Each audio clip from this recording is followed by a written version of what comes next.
Bonjour les amis, bienvenue, bonne année à ceux qu'on n'a pas eu encore l'occasion de voir. Parce que c'est le début de l'année et parce que malheureusement je vais avoir 30 ans, j'ai un peu un retour en enfance qui s'opère en ce moment. Et récemment j'ai re-regardé un de mes films préférés, je dirais même le film qui m'a le plus marqué quand j'étais enfant.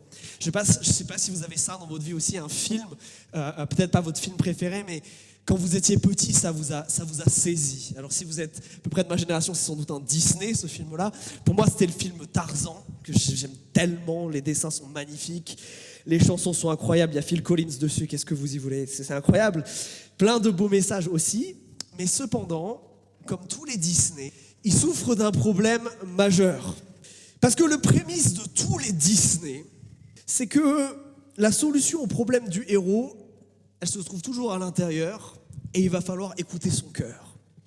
Le cœur, c'est quelque chose de beau, c'est quelque chose de pur, c'est quelque chose qui dit la vérité et qui est bien trop souvent, vous savez, dans ces films, étouffé. La voix du cœur, elle est étouffée par les soucis, par les problèmes, par des belles-mères bizarres, par des princes neuneux, par plein de problèmes.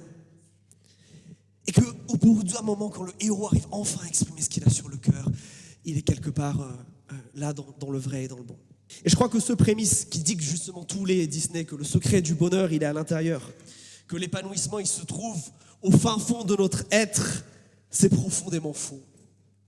C'est profondément faux, j'irai même plus loin, je crois que c'est vraiment dangereux. Et aujourd'hui, on va continuer l'histoire d'Abraham. Parce que cette question du cœur, là, de la petite voix intérieure, elle nous pose quelque part un problème. On a ça qui nous parle, on croit qu'à ça il faut ajouter une dose de raison et puis une dose de foi et puis comment on met tout ça ensemble au final? Comment on jongle avec tout ça? Comment être en fait chrétien dans le concret là? Comment on fait des choix au final? Est-ce qu'on écoute ce qu'il y a dedans? Est-ce qu'on écoute ce qu'il y a dehors? Est-ce que parce qu'on est chrétien et que donc on croit que le Saint-Esprit vit en nous, là on peut du coup suivre nos cœurs? Là ça marche?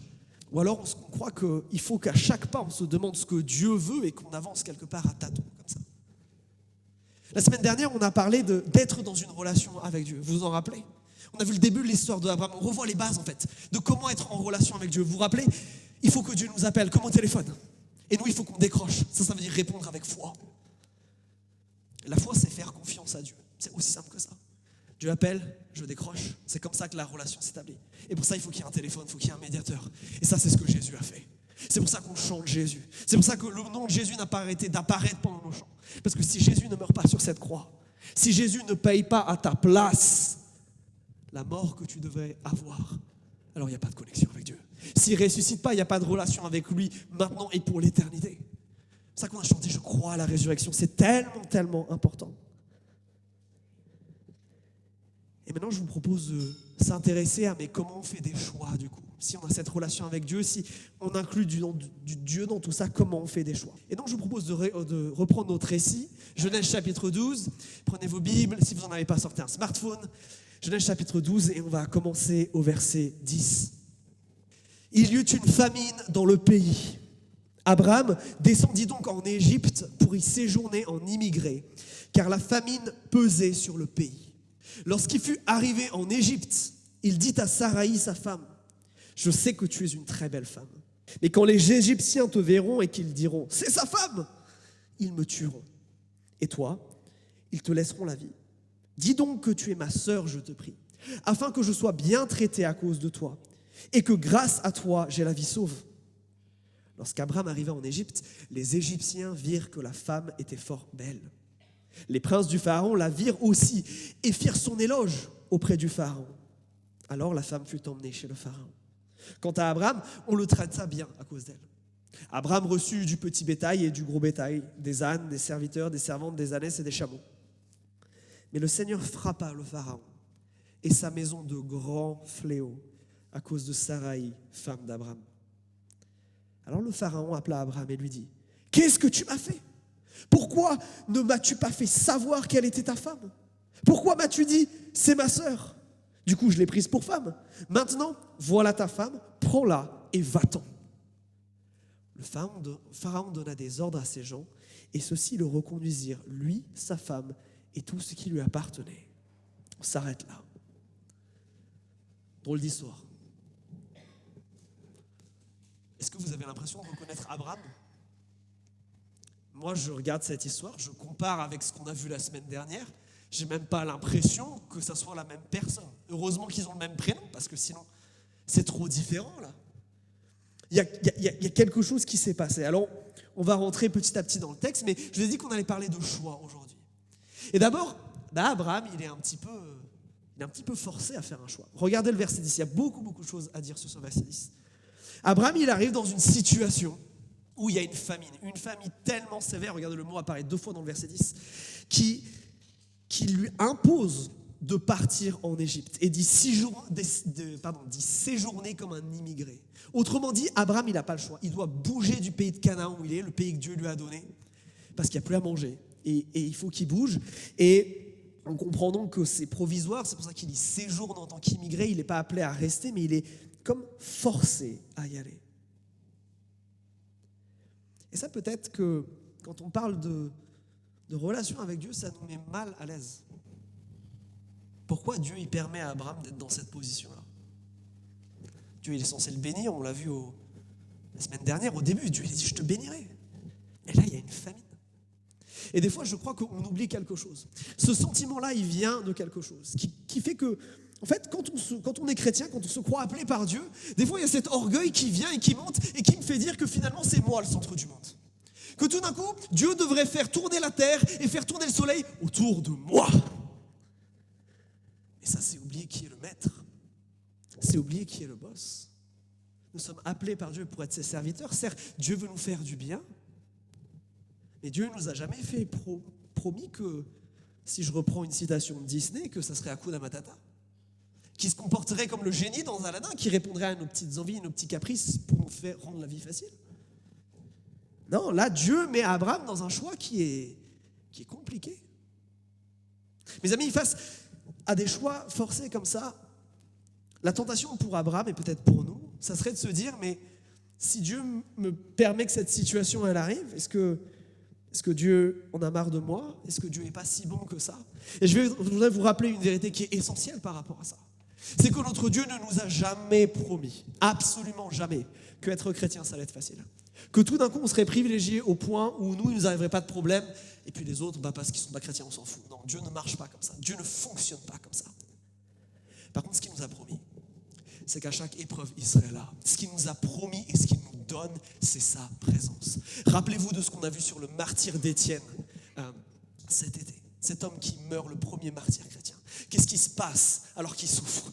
Il voit la Trinité devant lui. Il a la révélation de Dieu la plus grandiose qui existe. Il voit les 3 personnes de Dieu devant lui. Incroyable. La présence de Dieu dans la souffrance, voilà ce qui nous est donné. Mais pas que. Dieu nous garantit aussi que dans cette souffrance, il nous donnera les moyens de la traverser.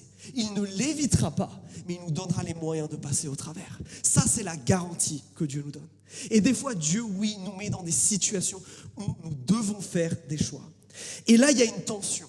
Parce que oui, Abraham est forcé quelque part à quitter le pays parce qu'il y a la famille, il est forcé de faire un choix. Mais en même temps, notez qu'il a le choix de là où il va. Pourquoi j'insiste sur ça? Notez qu'il n'y a aucun moment où, dans le début de ce texte, Dieu nous dit, ou dit à Abraham, tu vas en Égypte. Vous avez noté ça? Alors l'Égypte, c'est un choix qui est logique parce que c'est une grande nation, parce qu'il y a à manger là-bas, c'est très fertile. Mais Abraham doit faire un choix, il aurait pu partir de l'autre côté. La Bible est silencieuse sur ça.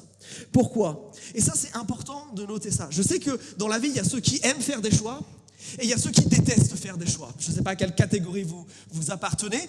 Moi, j'appartiens à la première, mais il y en a, je sais, parmi nous qui détestent choisir et qui préfèrent quand on choisit pour eux, qui préfèrent l'opinion des autres, parce que ça les évite de faire un choix. Mais notez qu'ici, Dieu laisse un choix à Abraham où il va.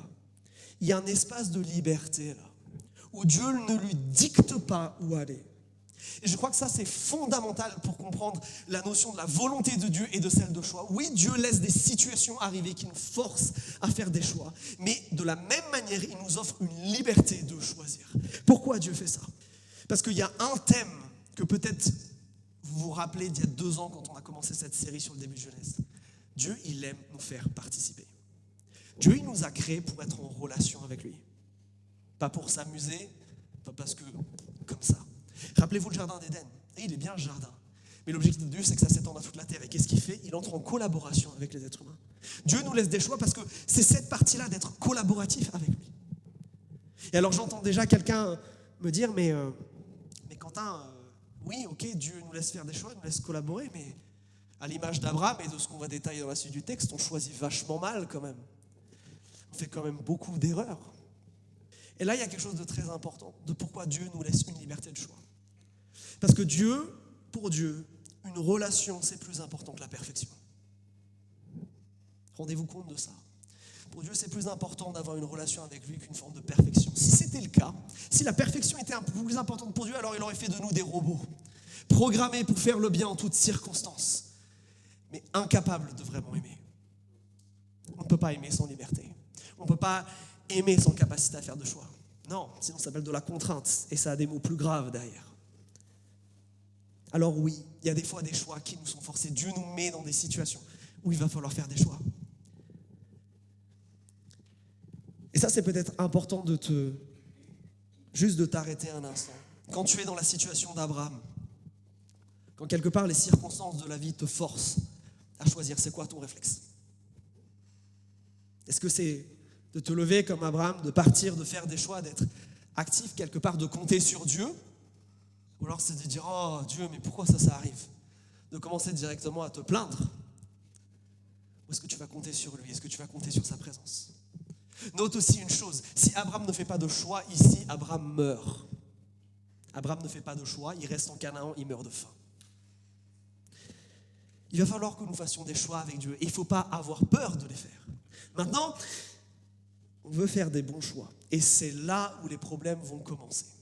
Parce qu'à partir du verset 11, regardez, on arrive devant l'Égypte, et là, Abraham va faire un autre choix. Il va proposer ce plan à sa femme Sarah. En lisant Sarai à l'époque, vous allez voir, j'ai tout le temps me tromper, t'es très belle, et les Égyptiens, ils ont une réputation. Quand ils vont voir que t'es jolie, ils vont vouloir te récupérer. Et du coup, moi, ça me met dans les problèmes, parce que pour ça, ils vont me tuer. Donc on va faire semblant que t'es ma sœur. On va faire semblant, et on va dire, et tu vas dire, moi je vais le dire, tu vas le dire, tout le monde va le dire, et comme ça, on s'en sortira. Alors on peut être un petit peu dans l'empathie avec Abraham, dans le sens où c'est compliqué, il a plein de personnes à charge, Dieu l'appelle à faire des grands trucs, ça fait peur, il doit tout quitter, il est responsable de plein de personnes, ça fait peur. Mais là, Abraham, quand il fait cette décision, il choisit d'écouter son cœur, et ça, c'est pas bon. Vous savez pourquoi? Parce que l'Écriture nous rappelle ceci, que le cœur, il est tortueux par-dessus tout. Il n'y a rien de plus compliqué et de plus mauvais que le cœur humain. Pire, regardez la suite, il est incurable. Il ne peut pas être soigné. Ouf.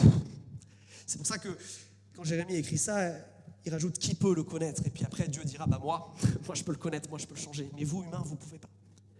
Le cœur, il n'est pas bon. Et le cœur pas bon, il amène à faire des choix pas bons. Et c'est ce que fait Abraham ici. Là, Abraham, il va choisir d'écouter son cœur, d'écouter ce que disent ses émotions, et particulièrement là, regardez, sa peur. Sa peur qui est légitime, ça fait peur de vivre ce qu'il vit. Reconnaissez-le. Mais il va baser toute sa logique, il va baser tout son raisonnement, il va baser toute son attitude et tous ses choix sur cette peur-là. Notez que l'argument d'Abraham, ceux qui aiment la logique, il est nickel. Il a raison, les Égyptiens, ils ont un problème avec les femmes. Il a raison sur plein de choses, Abraham. Mais c'est la fondation même de son raisonnement qui est faillible. Regardez, il écoute sa peur. Et ça va l'amener à échafauder un plan qui est particulièrement vicieux. Parce qu'en écoutant sa peur, ça va l'amener à pécher gravement contre sa femme. Et on va y revenir sur ça. Parce que quand tu écoutes ton cœur, tu écoutes tes peurs, tu écoutes tes insécurités, et bien souvent ça ferme la bouche de Dieu. Et aussi logique et aussi juste que soit n'importe quel raisonnement, s'il est fondé sur quelque chose qui ne vient pas de Dieu, s'il est fondé sur ton cœur, s'il est fondé sur tes émotions, ça t'amène à la catastrophe. Et c'est ce que je veux vous montrer. Abraham, en fondant maintenant ses choix sur sa peur, il va aller de catastrophe en catastrophe. Premièrement, de qui Abraham il a le plus peur dans cette histoire? Pas de Dieu. Il a le plus peur du pharaon, là. Abraham, là, et c'est le premier mensonge, c'est que dans sa vie, Dieu n'est plus souverain. Son éternité, sa destinée, son futur, ça dépend plus de Dieu là. Ça dépend de lui et surtout du pharaon. Et ça, c'est hyper problématique parce qu'en écoutant son cœur, Abraham va au final montrer qu'il a plus peur du pharaon et de ce qu'il pourrait lui faire que de Dieu et de comment Dieu pourrait le secourir. En cédant à sa peur, il affirme au final que Pharaon est plus puissant que Dieu. Vous vous rendez compte de ça ? Quand on suit nos peurs, bien souvent, quand on suit l'état de notre cœur, on va mettre des choses au-dessus de Dieu. Oui, il y a des choses, et c'est le résultat de la vision des choses d'Abraham, c'est le Pharaon qui contrôle ma destinée. C'est lui qui a ma vie entre ses mains. Oh, c'est lui donner beaucoup trop de pouvoir, ça. Premier gros mensonge. Dieu n'est pas assez puissant pour me sauver. Ou Dieu peut-être n'est pas assez bon. Ça, non seulement ça touche à la souveraineté, mais je pourrais faire tout un discours comme quoi ça touche aussi à la toute-puissance de Dieu et à la bonté qui sont mises en question ici. Mais c'est pas tout. Deuxième mensonge, gros mensonge, c'est que Abraham se dit qu'en fait il sait mieux que Dieu. Non, Dieu lui a clairement dit, rappelez-vous le verset 3, ceux qui te béniront, je les bénirai. Ceux qui te maudiront, je les maudirai. Je m'occupe de toi. Mais là, Abraham dit non, ce que tu m'as dit, ça ne marchera pas.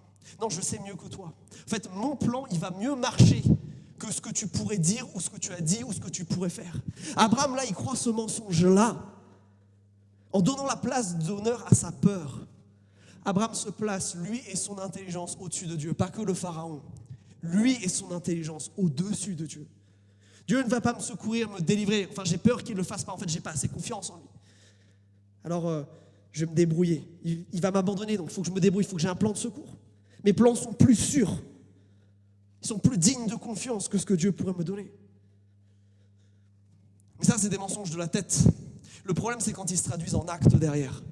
Parce que qu'est-ce qui se passe après ? Après, Abraham cède à ce mensonge. Que donc, il peut obéir à Dieu en péchant. Il peut se conduire en tant que chrétien en agissant comme il agit.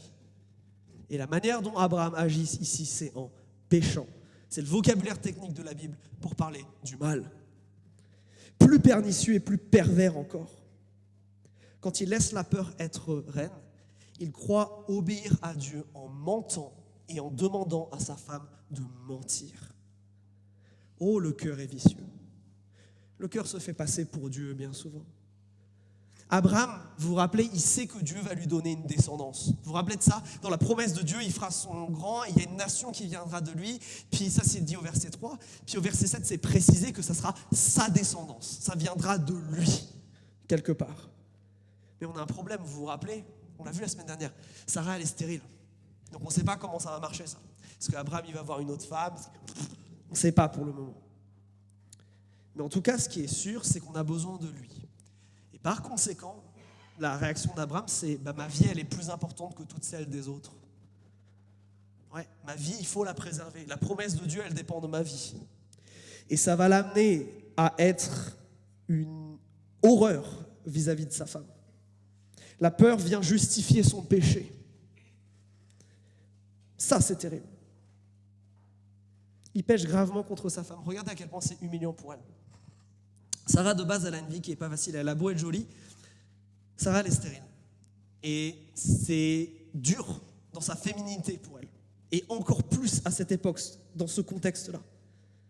Ensuite, qu'est-ce que fait son époux ? Il ment à son sujet, il lui demande de mentir. Il la prive de son titre de femme, de sa relation avec lui. C'est un manque de respect absolu.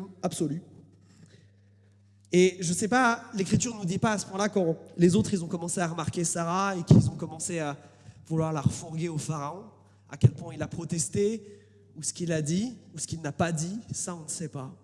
Mais en tout cas, il ne l'a pas protégée. Quelle humiliation pour elle. Elle l'a amenée dans un harem et là l'Écriture s'arrête, c'est là où elle est amenée dans la maison du Pharaon. On ne sait pas ce qui se passe ensuite. Mais ce n'est pas joli. Catastrophique. Voilà ce qui se passe quand on suit notre cœur. Voilà ce qui se passe. Et Abraham, dans tout ça, il a même presque l'impression d'obéir à Dieu. Pourquoi ? Parce qu'au début, tout se passe bien. Regardez le résultat au départ de tout ça. Au départ, regardez, Abraham, il est bien accueilli. Abraham, il avait peur de mourir à la base, mais regardez, c'est même mieux que ça. Non seulement on ne le tue pas, mais on lui fait des cadeaux. Vous avez vu, là, il y a une longue liste de trucs. On lui fait des cadeaux. Ça, c'est terrible. Quelle lâcheté, Abraham. Quelle humiliation pour Sarai. Voilà ce qui se passe. Quand je suis mon cœur, je pêche et j'amène d'autres à pécher. Et je casse des vies. Mais il pêche aussi contre le Pharaon. Alors beaucoup moins gravement que contre sa femme, mais parce qu'on l'a vu, et je vous l'ai cité tout à l'heure au verset 3, Dieu a dit, la relation des gens avec moi, à cette période de l'histoire, elle dépend de la relation que ces mêmes gens ont avec toi. C'est pour ça qu'il dit, s'ils te bénissent Abraham, je les bénirai, s'ils te maudissent Abraham, je te maudirai. Abraham, il sait ce que Dieu a dit. Est-ce qu'il croit sincèrement que en donnant sa femme à quelqu'un d'autre, Dieu va pouvoir bénir ça? Il met Pharaon dans les problèmes, et d'ailleurs Pharaon va le lui reprocher. Alors, Pharaon pêche lui-même de manière grave. On ne prend pas la femme de quelqu'un, on ne prend pas quelqu'un comme ça. Et il encourt la colère de Dieu de manière juste. Mais Abraham savait ce qu'il allait lui arriver et il n'a rien dit. Voilà ce qui se passe quand je laisse mon cœur. Mais je crois qu'une des choses aussi tellement pernicieuses par rapport à ça, c'est ceci. C'est ce que je vous disais tout à l'heure. Je pense que chez Abraham, il y a aussi une confusion entre une bénédiction et un sursis. Qu'est-ce que je veux dire par là ? Au verset 16, là, on a presque l'impression que au départ, son plan, il marche. Que quelque part, Dieu valide, parce que ça se passe bien. Je pense que quand on écoute notre cœur, il y a un énorme problème qui advient après tout ça, c'est qu'on confond ce que Dieu donne comme une bénédiction et la patience de Dieu. Parce que laissez-moi vous dire une chose, le fait que le verset 16, ça se passe bien, ça parle juste du fait que Dieu est assez patient pour ne pas le démonter sur place, là, Abraham. Ça parle juste de ça. Et c'est là où notre cœur à nous, il est pernicieux et il est vicieux. Et il nous ment. Parce que le péché, il fonctionne comme ça. Tu lui donnes un doigt, il te prend le bras. Tu vas un tout petit peu vers lui, il va déformer complètement ta vision des choses. C'est comme toute drogue, ça amène une forme d'euphorie et de contentement pour un temps, comme ce qu'il vit au verset 16. Mais regardez le résultat de tout ça. Abraham est chassé de ce pays et on est encore dans le temps de famine. C'est pas une histoire qui se termine tellement bien, quoi. Mes amis, le choix du cœur, faire le choix de suivre son cœur, ça n'aboutit qu'au jugement de Dieu. C'est terrible ce qui se passe pour le Pharaon. Regardez le verset 17. C'est terrible ce qui se passe pour Abraham parce qu'il est chassé. Le premier reçoit des malédictions de la part de Dieu. Alors on ne sait pas exactement ce que c'est, mais on parle de fléau. Donc ça fait penser à ce qui se passera plus de 500 ans après, pendant la période de l'Exode. Et Abraham chassé d'Égypte alors que les champs sont difficiles. Encore une belle illustration que choisir de pécher, c'est toujours choisir de souffrir. C'est toujours faire le choix de conséquences qui sont terribles. Oui, mes amis, attention à nos cœurs. Nos cœurs sont mauvais. Nos cœurs sont vicieux. Nos cœurs nous amènent vers la souffrance. Alors, j'ai bien conscience qu'en disant ça, je ne vous ai pas encore apporté aucune solution. Je me suis juste mis dans une espèce de dépression, là. Pas cool.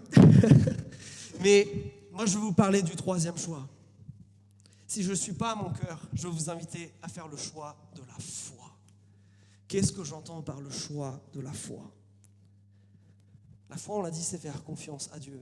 C'est donc choisir pas en fonction des circonstances, pas en fonction de mon cœur, pas en fonction de mes peurs et de mes émotions, mais en fonction du caractère et des promesses de Dieu. Voilà un choix qui est éclairé.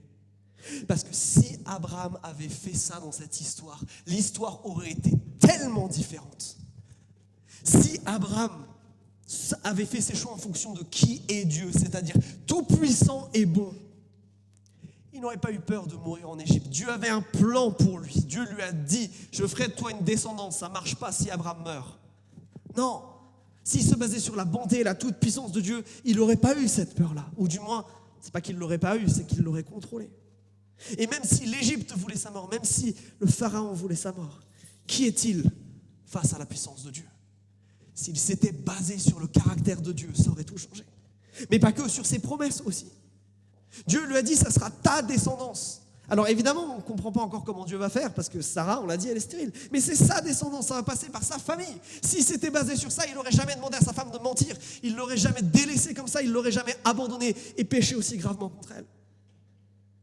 Oui, si c'était basé sur les promesses de Dieu, il aurait su et il aurait dit au Pharaon, attention, parce que Dieu a dit, ceux qui me béniront, il les bénira, et ceux qui me feront du mal, qui me maudiront, il les maudira. Attention Pharaon. Mes amis, nos choix qu'on doit faire dans la vie, nous avons à faire des choix. Sur quoi nous les basons? Les intuitions du cœur, ou ce que nous connaissons et nous savons du caractère et des promesses de Dieu. C'est tellement, tellement, tellement important. Alors la question maintenant, c'est, mais du coup, comment je discerne? Ok, que je suis convaincu que je dois être dans la foi, que ça se base sur le caractère et les promesses de Dieu, mais comment j'ai accès à tout ça? La première chose que j'aimerais te dire, un petit peu comme application par rapport à tout ça, c'est de passer du temps avec Dieu. C'est ce que Abraham a arrêté de faire. Vous vous rappelez, la semaine dernière, on avait vu verset 8 et verset 9, là, il y avait une espèce de rythme dans l'histoire, où Abraham, il allait à un lieu, il construisait un hôtel, il parlait avec Dieu, il adorait Dieu, et puis à un moment, il bougeait, et ça se répétait, et il y allait par étapes, comme ça. Là, il n'y a plus ça. Abraham, il entre en Égypte comme ça. Bien sûr, Dieu lui demande de faire des choix, mais il se prive de Dieu, là. Il se prive d'une relation avec Dieu. Il se prive de ce pourquoi, et ça c'est tellement important pour nous, Christ est mort. Christ est mort pour qu'on ait une relation avec Dieu. Nous ouvre les portes du ciel, des cieux toutes grandes. Et nous, bien souvent comme Abraham, nous nous privons de ça. Nous sommes fous, mes amis. Si nous avons accès à l'être le plus incroyable du monde, pourquoi nous privons-nous de sa présence? Oui, quand j'ai à faire des choix, mais évidemment que je passe du temps avec Dieu. Qu'est-ce que ça veut dire passer du temps avec Dieu? Ça veut dire passer du temps à prier, à lui parler. Ça veut dire passer du temps à lire l'Écriture. Pourquoi? Parce qu'on nous dit dans le psaume 19, verset 8, que la loi du Seigneur est parfaite. Elle restaure la vie. Et son témoignage est tellement sûr qu'il peut rendre le naïf sage. La parole de Dieu, elle contient ce que Dieu pense, ce que Dieu veut et ce que Dieu dit.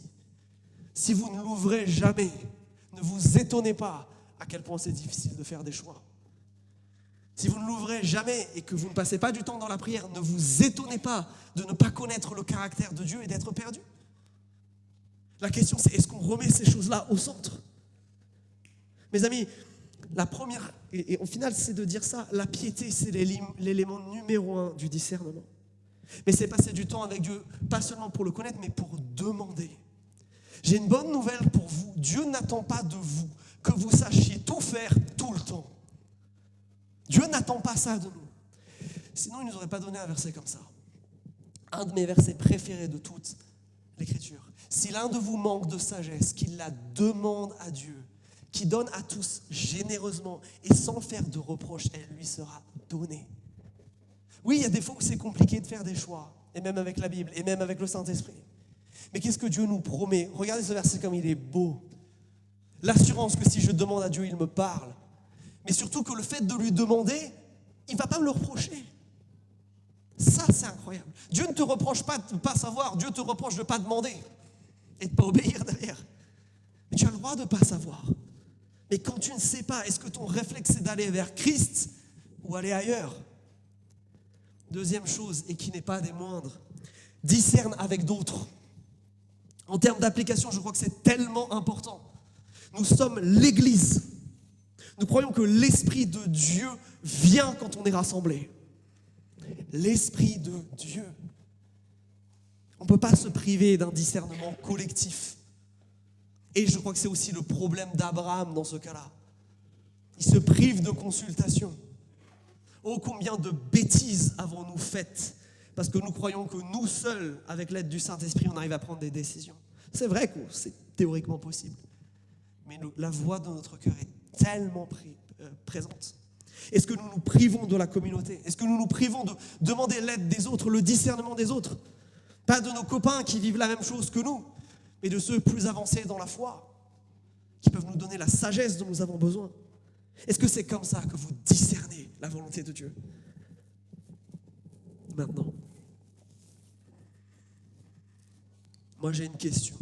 Vous entamez 2024. 2024, on rentre en Égypte. Comment est-ce que vous rentrez en Égypte? Est-ce que ces derniers temps, vous pouvez vous identifier à Abraham là? J'ai entamé des projets, j'ai fait des choix, j'ai commencé des choses. Et et ben ça se passe comme pour Abraham. Et je ne sais pas comment revenir. Parce que là, mon problème, c'est pas que je ne sais pas discerner, c'est que je suis déjà dans l'erreur comme Abraham. Comment je fais pour revenir? Comment je fais? Et j'aimerais vous laisser, entre guillemets, avec ça. Je crois que la première chose qu'il faut savoir faire, c'est ce que le Pharaon fait avec Abraham. Il faut savoir se laisser confronter. Regardez ce que le Pharaon lui dit. Il lui pose tout le temps la question « pourquoi ?» Fais pas que l'accuser en lui disant « t'as mal fait ». Regardez le nombre de pourquoi. Il y en a 2 à 3 en fonction des traductions que vous utilisez. 2 à 3 pourquoi. Pharaon ne l'interroge pas sur les faits, mais qu'est-ce qui l'a mené à agir ainsi? Et peut-être toi, pour faire le bilan, c'est la première chose que tu dois faire. Te laisser confronter sur le pourquoi tu as fait les choses. Sur la fondation. Est-ce que la fondation, c'est ma foi en Christ? Ma fondation, c'est mes émotions. Ma fondation, c'est mon cœur. Mais ma fondation, elle est faillible au final. Est-ce que tu te laisses confronter? Notez que je dis se laisser confronter. Parce que des fois, notre cœur est tellement dur qu'on n'entend même pas la voix du Saint-Esprit et qu'on a besoin de frères et de sœurs qui nous remettent en question. Est-ce que tu te laisses confronter? Est-ce que dans ton groupe de maison, tu acceptes de t'ouvrir? Tu acceptes d'être vulnérable? Tu acceptes que d'autres parlent dans ta vie? Ou alors tu caches tout et tu retiens tout? Est-ce que tu te laisses confronter? Deuxième chose, une fois que je vois qu'il y a quelque chose de mauvais, qu'est-ce que je fais pour que ça perde du pouvoir sur ma vie? Je le confesse à Christ. Le fait de verbaliser les choses, de les dire à Jésus, là, ça change tout. Parce que quand je confesse mon péché à Christ, quand je dis à Christ, je reconnais que j'ai fait du mal, je reconnais que j'ai péché, qu'est-ce qui se passe? Je n'ai plus à porter cette culpabilité et le poids qui y est associé. Tout ça, ça s'en va à la croix. Et ça, c'est tellement important. Et je ne peux pas me permettre de ne pas faire un aparté sur l'histoire d'Abraham, là. Et je crois que là, ce que le texte ne nous dit pas, on ne sait pas, mais ce qu'il devrait faire, c'est qu'il a des excuses à présenter à Sarah. Est-ce que vous, dans votre quête d'Égypte, dans ce projet, dans ce travail, ou même au nom de Dieu dans votre ministère, vous en êtes arrivé à pécher contre les membres de votre famille? Réfléchissez-y. Parce que si c'est le cas, Abraham, il n'y a pas que le fond, là, il y a toute la forme. Il y a tout ce que ça a entraîné dans sa relation avec les autres. Que ce soir, vous ne vous couchiez pas sans vous être réconciliés, sans avoir confessé vos péchés et vous êtes demandé pardon. Et je crois que la dernière chose que Dieu permet, encore une fois, Abraham ne le fait pas volontairement, mais dans sa grâce, Dieu lui impose ici, c'est de contrarier son cœur. Qu'est-ce que je veux dire par là? Le problème d'Abraham, vous l'avez vu, c'est cette forme de sécurité. Il est dans l'insécurité la plus totale, Abraham. Mais qu'est-ce que Dieu permet de faire? Dieu l'envoie dans une situation où il va devoir avoir foi. L'inverse de la peur, c'est la foi. Et comment Dieu va lui apprendre cette leçon-là? Par la dépendance. Il repart là, alors que c'est la famine, il ne peut plus aller en Égypte qui était le plan A. Il va de nouveau se retrouver dans une situation dans laquelle il va dépendre de Dieu. Et ça, c'est tellement important. Mon cœur me tire vers une forme de sécurité trop grande en moi. Je vais choisir d'avoir foi. Mon cœur me tire peut-être dans un désir d'acceptation, d'amour qui est trop fort. Qu'est-ce que je vais faire? Me réfugier dans les bras de Christ et proclamer que c'est lui qui est mon papa, que c'est lui qui m'aime et que mon identité, elle ne sera fondée en aucune autre chose que son sacrifice à la croix. Je remplace ce que mon cœur veut m'amener à avoir parce que Christ a à me donner. Et ça, c'est tellement, tellement, tellement important. Il se replace ici en dépendance de Dieu. Dans ton analyse, cette étape, elle est tellement importante. Parce que Abraham, il a toujours peur. Même s'il a été confronté, même si tu confesses tes peurs et tes échecs à Dieu, la peur, elle ne s'en va pas comme ça. La peur, Abraham, il l'a subie à la base, il ne l'a pas choisie. Comment elle s'en va? Par l'action de Dieu. Et comment Dieu agit? Il remplace nos sentiments par la vérité. C'est en proclamant la vérité. Je dépends de Dieu dans le cas d'Abraham. Je sais que Dieu va prendre soin de moi, qu'il va s'occuper de moi. Il a un plan, il l'a dit. Que ce sentiment de peur va perdre du pouvoir progressivement. Il contrarie son cœur. C'est ça qu'il faut qu'il fasse. Est-ce que c'est quelque chose que vous faites? Quand votre cœur vous amène vers le péché, est-ce que vous cherchez à le contrarier? Au lieu de lui donner ce qu'il demande. Parce qu'on l'a vu, ça amène au péché. Donc qu'est-ce qu'on a vu aujourd'hui? Que en tant que chrétien, on va devoir faire des choix. Dieu ne nous a pas laissé une espèce de GPS avec des étapes très simples qu'il faut suivre. Non, Dieu nous a donné une direction, une boussole, et c'est fait exprès pour qu'on soit en relation avec lui. On va devoir faire des choix. Comment on fait ces choix? Pas en suivant notre propre cœur, mais en ayant foi en Christ. Est-ce que c'est quelque chose que vous vivez? J'espère que ce que je dis là, presque, entre guillemets, c'est des choses, j'ai rien appris là. C'est un bon rappel, mais j'ai rien appris. J'espère que vous pouvez dire ça. J'espère surtout que vous le vivez, que c'est quelque chose que nous vivons. Alors comment on fait des choix basés sur Christ? Eh bien, c'est ce qu'on vient de voir. En discernant, en passant du temps avec lui, en discernant avec d'autres, ça implique que je laisse la porte ouverte à d'autres. Est-ce que ça ne pourrait pas être un de vos engagements pour 2024? Arrêtez de réfléchir tout seul. Laissez d'autres rentrer dans ma vie pour me confronter. Laissez d'autres rentrer dans ma vie pour être la sagesse que Dieu veut me donner. Ou est-ce que vous êtes trop orgueilleux pour ça et il faut le confesser? Moi, je dois dire que c'est bien souvent mon cas. Et enfin, est-ce que ce qu'on vient de voir là, pour revenir à Dieu, vous laissez confronter parce que le Saint-Esprit a à dire, le confesser à Christ et enfin contrarier votre cœur? Et maintenant, j'aimerais qu'on réponde au Saint-Esprit en faisant ça, en revenant à Dieu, en contrariant nos cœurs. On va chanter un chant là.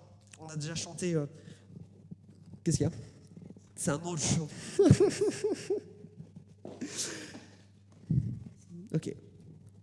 Qui nous rappelle que Dieu ne change pas. Qui nous rappelle que le Dieu d'Abraham, le Dieu qui voulait garder Abraham, c'est le même Dieu que nous avons aujourd'hui. Que ce Dieu, il est fidèle et qu'on peut lui faire confiance. Je vous propose de revenir peut-être maintenant. Peut-être que le Saint-Esprit vous a parlé là, qu'il y a un truc qu'il a touché du doigt. C'est le temps de le donner à Dieu. C'est le temps de vous laisser confronter par ce qui a été dit là. C'est le temps de le confesser. C'est le temps de lui dire, ok, tu es fidèle, je vais te faire confiance. Viens me transformer sur ça. Je ne veux plus continuer en Égypte comme j'ai continué là. Je veux faire des choix qui t'honorent. Les choix que j'ai faits jusqu'à présent, ils ne m'amènent à rien parce que je suis mon cœur et c'est catastrophique. C'est le moment de dire ça à Jésus. Prenez ce temps comme un temps pour faire ça. Pour revenir d'Égypte avec Jésus. Pour ne pas continuer sans lui. De lui redonner ce que vous avez à lui donner pour que 2024, ça soit une année où vous fassiez les choix de la foi et pas les choix du cœur.